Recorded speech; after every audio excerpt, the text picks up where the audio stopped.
of wish I had like a nice like intro, like Be Love got, but anyway.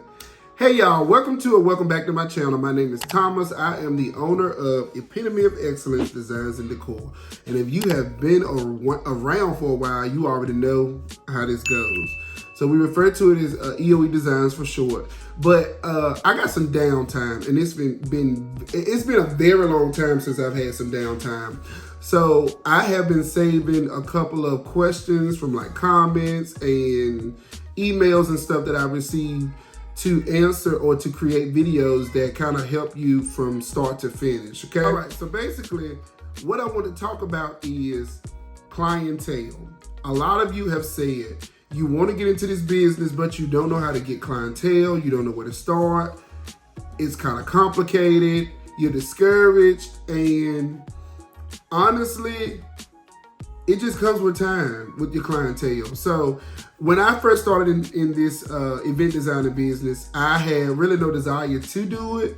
I like to do stuff around the house and to do odds and ends here and there. But as far as doing events for other people, the thought of that used to terrify me, because you're responsible for people's special day. These are significant and milestone events that people want to celebrate. So they choose you to make that day special. And the thought of me being a part of that, because you really can't control a lot of things, and potentially ruining a special day for somebody terrified me. So I started, I think back in 2019 or 2020 with my wife's grandmother's birthday. I think it was her 70th birthday. And I already had a few things. I had white linen and I had a few blue chair sashes. So I did a small birthday setup with her, and I'll try to insert some pictures on some things that I did. I have come a long way since then. And I think what's happening is some of you are probably anxious to get all in or to jump head in, and you don't have all the items you need, or you don't have the items you would want to have, if that makes sense. So the first thing I would say to build clientele is to set realistic prices. You need to set realistic prices based on the services you can offer as a designer. You don't want to go into an event or go into this business setting crazy, outrageous prices for something you can't even deliver on. And I'm going to be honest with you. When I first started, I was doing events for $400 and $500. And that was the method to my plan. That was a strategy that God had given me to set my prices to a realistic expectation so I can get the clientele. And a lot of my clients are repeat clients, or I've got new clients by word of mouth. I can't tell you, it's very rare that I get a client that that was not recommended from somebody who I had done services for, or if they were at an event for. And if I didn't set my prices to realistic prices at the time for myself, then I would have had an issue even getting the clients and getting to this point where I am in the design field. So you need to set realistic expectations. If you're not familiar with a specific design, or if you're not comfortable with something, then I wouldn't even suggest you going out of your way to even charge and say you offer that service. I will let my clients know if there's something that they request. If I'm not familiar with it, or if I'm not used to it, I will let them know, hey, I'm not familiar with it, but I'm confident enough to try it, so that they have the realistic expectation that we're going to kind of work, we're learning both together. So that's the first thing I would suggest, is to set realistic expectations to get clientele. The second thing I would always recommend is to take photos. I can't tell you how many people have told me or left comments or anything and said that they do not have time to take pictures after their events. It only takes maybe 2 to 3 minutes, if that, to take some good pictures. Now, I'm real hard on myself about my pictures, so I tend to spend a little bit more time taking pictures, and then I'm recording the content too. So not only do I have to take pictures, but I have to do a slow roll so you guys can actually see the finished event. Unless I'm really, really rushed up, I won't do the slow roll, but I'm gonna get my pictures, because what that helps you do is to build examples of what you can offer. That way, if somebody, I'm gonna give you an example. So if you go to a restaurant, if you go to Burger King, you're not expecting to get a T-bone steak.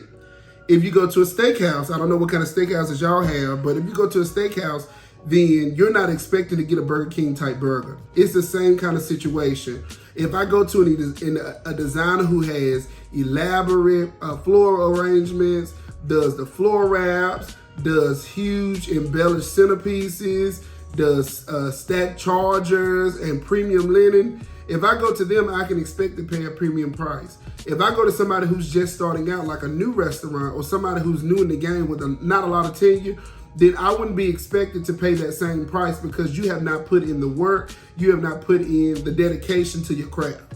So make sure you take some pictures of your stuff so people know what to expect. You cannot run out of the gate saying, I want to build clientele, I'm doing events, and you don't have a thing to show for it. Don't shoot the messenger, but that's what worked for me. I took pictures of everything, the good, the bad, and the ugly. So if you wanted me to do an event back in 2020, you knew what to expect at the time. I had wrinkles in my linen. I was doing chair covers without chair sashes.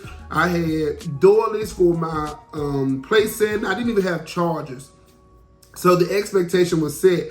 And then as time progressed, I was able to use that money to get more inventory.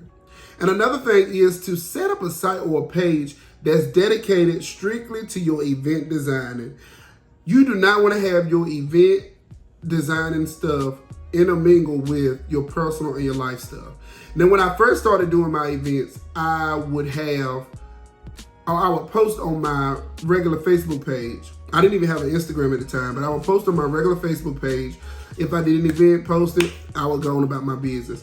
But I said, it's time to make a change. I need to separate the girls from the boys on this, and I need to make a page that's strictly dedicated to what I do, my craft. That way, if somebody needs to find you, if they need a lead on something, if they come across your event or they're at your event and they say, hey, I like this. Do you have a place I can go to look at your work or to see what else you can offer, what else you do? Then you can direct them to that page. So you want to make sure you have a nice place. Or it doesn't even have to be Facebook. It can be Facebook. I recommend Facebook because I get a lot of my business and leads from there. But if you just get somebody to set your website up, or if you're familiar with Canva, you can set you up a website that way. I don't have a website yet, but I'm going to work towards one because Facebook just works for me. Word of mouth works for me. People see my stuff, it just works for me. And God opened those doors for me. So my path on that might not be your path, but I'm just giving suggestions. So as far as your place for your items to be or your pictures to be, I would set up like an Instagram, a Facebook, set up a website, and make it easy for people to access you. They need to have access to you as far as an event designer. And that kind of goes hand in hand with what I'm talking about. You want to make sure people can access you. You want to make sure people can get you by email, they can get you by phone, they can get you by text, or they can get you by messenger. And I have all of those different avenues that are set up for myself. I can get an email that somebody reaches out for services. People can call me or text me. Now, I'm a millennial, so I don't really like people calling me, and I don't answer phone calls, and I'm bad for this. So I'm going to get a business phone. That way I know if it's ringing, it's for business.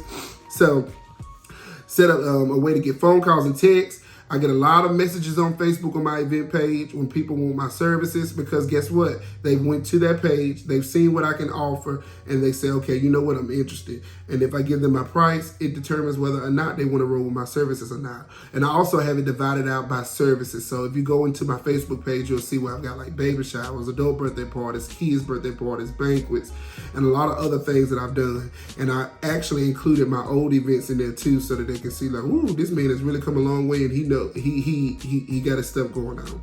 So make a way for you to be easily accessible. Another thing is, and this is number 4, is to practice in your downtime. You do not want to get lazy or discouraged or down in the dumps when you don't have an event. That is the time for you to be practicing your craft. That is your time to be jotting down things in your notes, jotting down ideas I get a lot of my ideas when I'm asleep, or I get inspiration when I see something on Facebook, or like if I go in these home decor stores, or TikTok. All of these different places have allowed me to get inspired.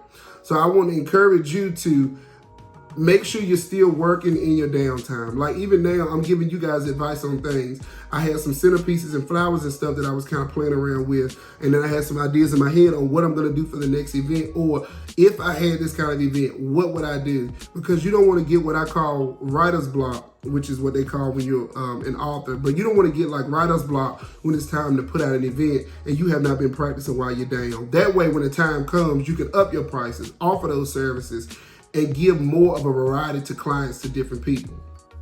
And the last and final thing I would suggest in order to get clients, and this is very important, don't compare yourself to other designers. Do not do that. And that is something that I really had to get myself out of, because I would always get, I think they call it imposter syndrome. I would always get that when folks would come to me versus a client versus a designer I know who can put out a better quality of work than me. People come to me because they know I got clean lines. What I mean by clean lines is everything is normally uniform. I don't have a whole bunch of different fabrics and textures in my events. Everything is a clean line. And the last thing that I set up last week was just a simple setup. I did not do much. It didn't even take a good hour to set that stuff up. But when I went to pick my stuff up, a lot of the people that were there that I've done events for or that have been at events that I've had knew that it was my work because of the quality of work I put out, because of the type of work I put out. So don't compare yourself to other designers. If your forte is doing chair covers and embellished chair sashes, then do that. If your forte is doing velvet linen, then do that. If your forte is bling and a whole lot of sequin and people like that and they book you for that, do that. If your forte is small, intimate settings, then do that. If you know you can't handle a wedding, then don't compare yourself to somebody who handles a 150 to 200 guest count wedding. That's something that we really got to get out as the event designers and as expiring event designers, or aspire is what I'm trying to say. You cannot compare yourself to everybody else, because that thing will steal your creativity. And then you do not want your work to look like anybody else's. Everybody has their pick. You go to McDonald's because you like their type of food, or you go to Chick-fil-A because you like their type of food, their atmosphere, and their services. You can't expect to go to either or and get the same kind of experience. And this is the same as it is in event designing. So I hope those 5 things encourage you, gave you some kind of to get your mojo going. But you know, I'm gonna do I'm gonna call it a small mini series in between my downtime for events. And while I'm down, y'all, I'm enjoying my family and my time, because I'm telling you, when the floodgates open, they open for me. And I get tired and I don't want to get burned out. And you also need to make sure you're giving yourself some time off, which is good for me. So I hope this is encouraging to you all. Again, thank you so much for stopping by my channel. I really appreciate y'all. I'm so thankful to have you here. There'll be more to come in these series. If you have some questions, you can leave them down in the comment section below, and I will try to incorporate or include them in a video in the future. In the meantime, before you go, if you have been here and you are watching me on your page and you have not subscribed, hit the subscribe button right now. Stop, hit it. I don't know if you can do it on your TV, because a lot of people watch me on the TV, but hit the subscribe button and click the bell so you get notified when I upload. I normally upload on Sundays, and as I get more content, I will update videos twice a week. But I encourage you all to just stick to your passion, do what God called you to do, and nothing else, nothing more, nothing less. Until next time, I'll see y'all in the next video.